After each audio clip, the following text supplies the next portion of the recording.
So we're going to be talking about the passage of information. Now, a lot of you probably aren't going to understand what we mean by that, but it's more of like the speed of information and the information you get told that is probably incorrect, and why they tell you that and why they don't tell you that, things like that. So one example of this.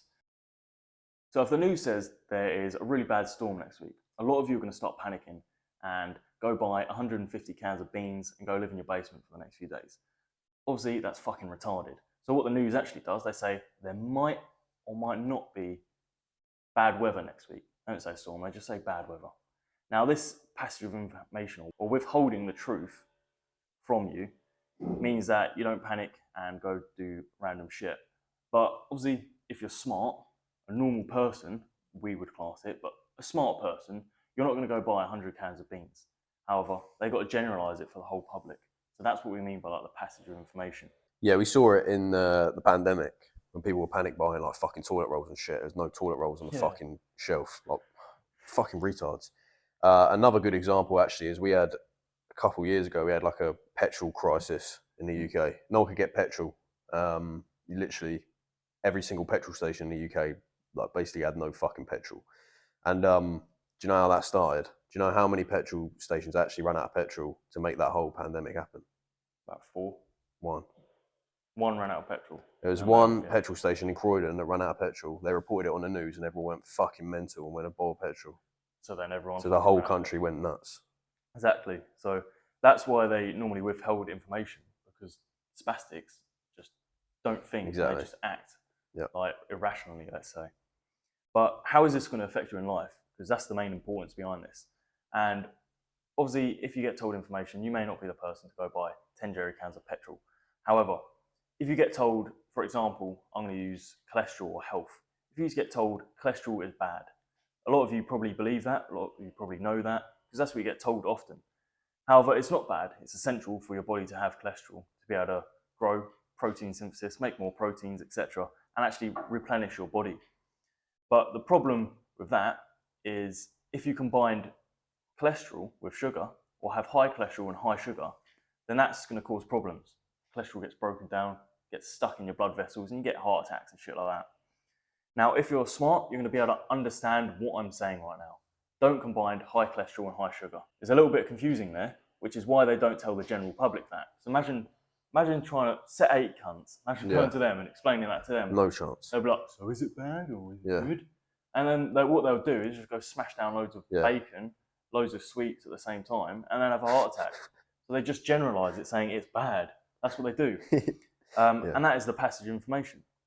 But then sometimes it's a good thing. Like for that example, it's a good thing that that's withheld from fucking spastics.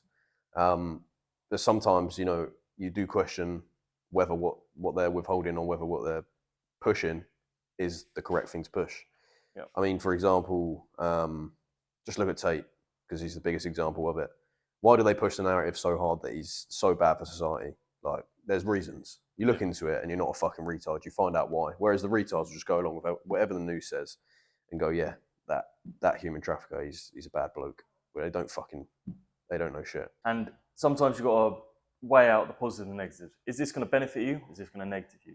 For example, going back to that fucking cholesterol thing, if you have low cholesterol because you've been told you have low cholesterol, or you've been told cholesterol is bad, so you have low cholesterol diet, then your body probably isn't going to be repairing as fast as someone with a high cholesterol.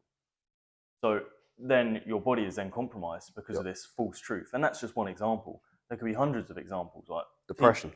Or depression is a fucking perfect one. For example, fucking fluoride and shit. Yeah. People fucking eat that shit. Yeah. And obviously it's stupid, but that's just poisoning yourself.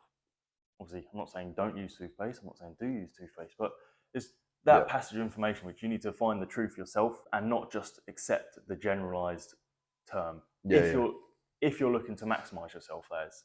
If you just want to be a normal 9 to 5 bloke, just listen to what the news says. Yeah, because you'll be perfect. Yeah. You'll be a perfect little slave. But it is about, like, will this information benefit me?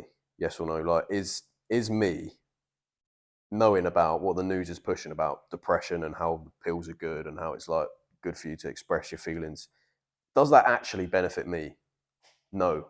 So will I pay any attention to that kind of bollocks that comes out? No, I won't, because it won't benefit me. Anything that's negative you. Yeah, why would I want to listen to that. Even say it was the truth. Why would I want to listen to that? Why do I want to believe that? I don't. Or just listen to it and think, right, well, let's just have a 5-minute search in Google. Yeah. And find the actual answer. Yeah. And then just ignore all the fucking TV. Yeah. Even Google's corrupt though. That's a separate topic, but Google will fuck you over most of the time. Yeah, agreed. Like the amount of times I've been looking for health advice, I've been page like 30, and it's just come up, or I just use a different browser. Yeah. And it just comes up straight away. Exact answer that I want, the exact truth. And Google's just changing the narrative. So there's a lot of things where information, and a lot of ways where information is actually withheld from yourself, which you do need to get around if you do want to start to escape the matrix or fucking whatever you want to call it. Get smarter, optimize yourself. If you want to do that, you kind of got to get around this generalized shit. I think it's like that Luke Belmar bloke. When he wants to research something, he goes onto a Russian like web browser on like I don't fucking know, like deep web or whatever, because it's non-censored information. Obviously, like Russia's heavily censored. It's like the media and stuff. But for certain information that they'll withhold from you in the US and UK, you can go onto a like Russian web browser and actually get real information that has been published by like scientists, people who've actually done research on shit, rather than what they want you to fucking believe, which is like what Google comes up with. Yeah. So that's one way to exactly. But that's one fucking life hack you can do. We do it at holidays as well, actually. So that's another little life hack. Yeah. If you do want a big trip or looking to rent a gaff in another country, you don't want British fucking the foreign rates. You want the foreign rates. The tourist rates. Yeah. You don't want that. You want the actual local rate, what they charge a fucking local, because it's not going to be as much. Especially if you're looking to rent. So you just fucking proxy it, change the language or type it in a different language, and then it'll come up and then just auto-translate the page. Yep. And it's like better than half price, pretty much. Literally, it will be. So, yeah. Anyway, we'll leave it there, but fucking get a grip. Get a grip.